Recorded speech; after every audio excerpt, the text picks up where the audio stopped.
Yellow as in red alert sa supply kan kuryente sa Luzon Grid, liwat na pigsakat kan NGCP puun alauna nin hapon hasta alas 11 at tiyan na matanga.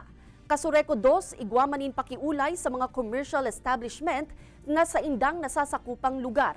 Kung ano yan, aramunta live kay Jessica Calinog. Jessica?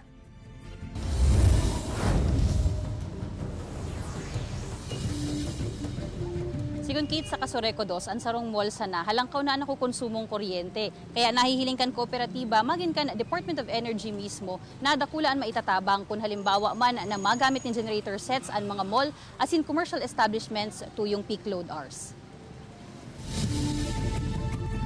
Sa sobrang init ngunyan, dawa banggi. Haros apat na electric fan daan sarabay na gamit ni Tatay Marlon. Ngani sa nang hayahay man ang turog. Day kaya. Mainiton. Argon ni Islab, may yung alis ngaw lang ka sa baba, grabe na. May pagsararado. Kaya paano mo talaga mag-electric fan?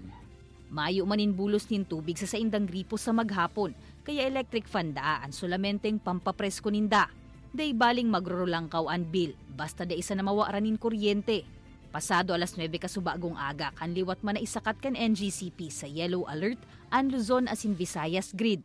Pigbabandera ang yellow alert kung manipis o bakong supisyente ang operating margin. Initong allowance sa pag-ultanan kan demand as in available capacity na kaipuhan sa pag-supply nin kuryente. Alagad sigon sa NJCP Camarines Sur, mayo man ni nakaschedule na manual load dropping o para mientras na pagbawas kan supply nin kuryente, nganing maibitaran ang overloading. Hastangon niya na hapon. Sa Kasureko tumaigit ang problema dahil may mga allowance pa.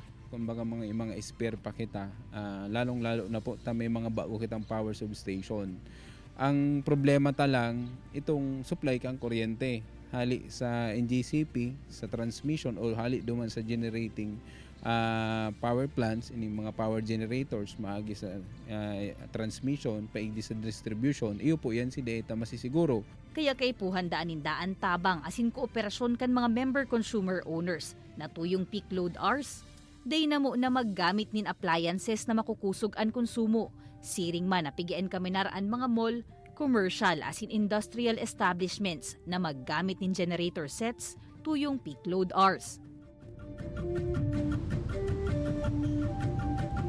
Kabali man dayan, Kate, sa mga magiging suwestyon kan Board of Management kan Kasureko 2 na makikoordinar na sa mga mall as in commercial establishments. Taan paggamit kayo ng generator sets, posibleng may epekto man sa indang operasyon, tama sa langkaw an presyo kan krudo kaysa sa kuryente. An kaipuhan nga nindang pag-adalan digdi kung paano magkakaigwanin balanse, mantang narerealisar itong pinakaobheto na makapreserbar nin kuryente sa mga panahon na ini.